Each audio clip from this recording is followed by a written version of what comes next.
কয় আব্বা রাত্রের বেলায় আমাদের বিছানা, দিনের বেলায় বকরির বিছানা, দানা পানি ঘাস দিই, সন্ধ্যার আগে পরিষ্কার করে আবার আমরা বিছানা বানাইয়ে তারপরে শুয়ে থাকি।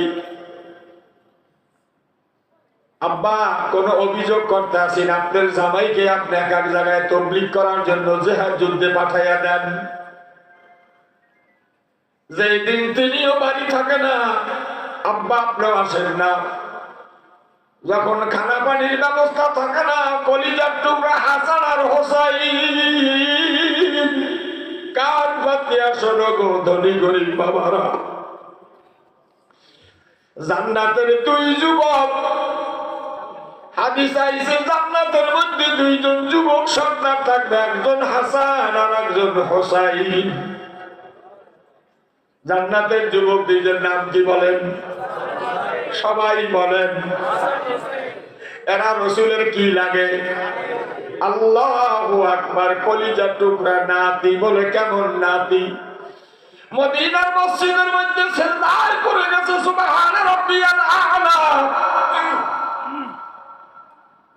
দৌড় দিয়া হযরত হাসান আয়েশা পিঠের মধ্যে লাফ দিয়া ওইটা ভাই হোসাইনকে ডাক দিতেছে, ভাই ঘোড়া পাইছি তাড়াতাড়ি আয়।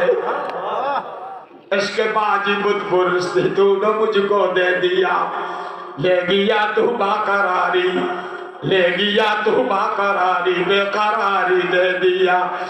आशिक़े से क्या मजा है माशूक़ों से पूछियो, शेखे गुल में क्या मजा है बुलबुलों से पूछियो।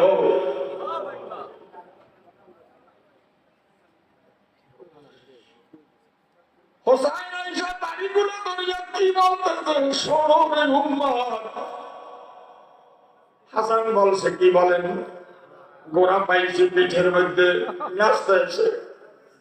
হোসাইন আয়েশা পিছন দিয়া নিচে হাত দিয়া টাকা দাড়িগুলো টানে আর গায়ে লাগাবো পাইছি। আমার নবী বলতে আছে সুবহান রাব্বিয়াল আ'লা, সুবহান রাব্বিয়াল আ'লা। আমার আল্লাহ বলে নবী মাথা তুলিয়েন না। আল্লাহু আকবার। আমি আল্লাহর ভালো লাগতে আছে আর খেলাধুলা করিয়া তারপরে ইচ্ছা করে নেমে যাক।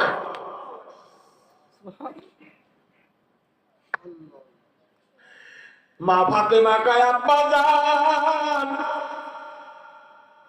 এই আপনার কলিজার টুকরার নাতিরা আপনি দেরি করে আসলে কান্দে আর কয় আব্বু আজকে দিন নানাজি আসে না। আমার মা আমরা ক্ষুধার তাড়নায় আসছি, আমার নানাজি কেন আসে না? মাগো আমার নানাজি কি আমাদের জন্য কিছু খাদ্য নিয়ে আসবে কি আসবে না?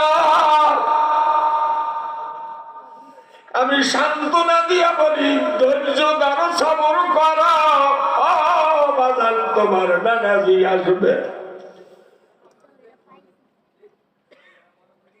আল্লাহ নবী বলতে আছে ফাতেমা এবার তুমি শোনো। বলতেছে আব্বা এখন বলেন। এ ফাতেমা আমার অনেক আগে দুনিয়ার জমিন আল্লাহ একজন নবী পাঠাইছিল, বনি ইসরাইলের নবী।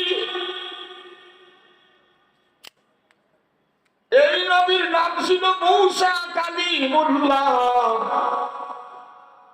আল্লাহর সাথে কহুতুর পাহাড়ে কথা বলতেন। বলেন সুবহানাল্লাহ।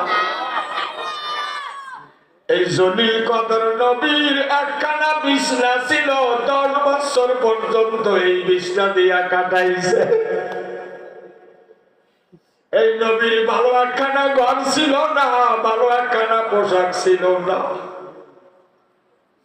ও ফাতেমা রে, এমন কোন নবী নাই যেই নবী দারিদ্রতা অবলম্বন করে নাই। 2 মা 3 দিনের অনাহার, তোর বাবা 4 দিনের অনাহার। আমি তোকে কিছু দিলাম না, একটা আমল দিয়া যাই। তখন এই সবকটা দিছে, প্রতি শান নামাজের পরে করবা সুবহানাল্লাহ 33 বার, আলহামদুলিল্লাহ 33 বার, আল্লাহু আকবার 34 বার। কতবার হইল? এটার নাম হইল তাসবিহে ফাতেমি। আমার কোন মা বোন যদি আমল করে, পর্দার সাথে চলতে পারে, হালাল হারাম বেচতে পারে, কিয়ামতের ময়দানে আমল মা ফাতেমার আমলের সাথে উসিলা করিয়া মাফ করে দিবে।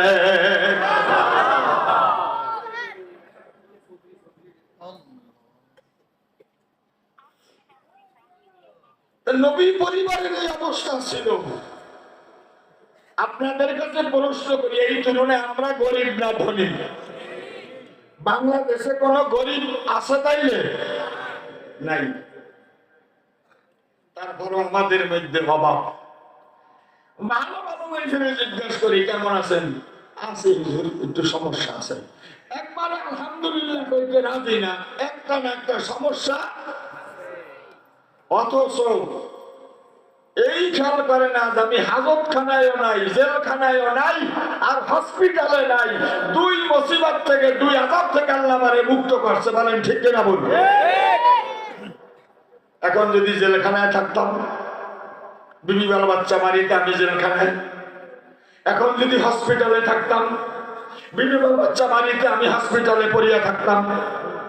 আল্লাহ পাক আপনাকে আমাকে যে সুস্থ রাখছে, সুস্থতার নেয়ামতের শুকরিয়া কি আদায় করেছি। আল্লাহর কাছে দোয়া করেন, সবচেয়ে বড় নেয়ামত হইল মানুষের হায়াতের মধ্যে সুস্থতা। বলেন আলহামদুলিল্লাহ।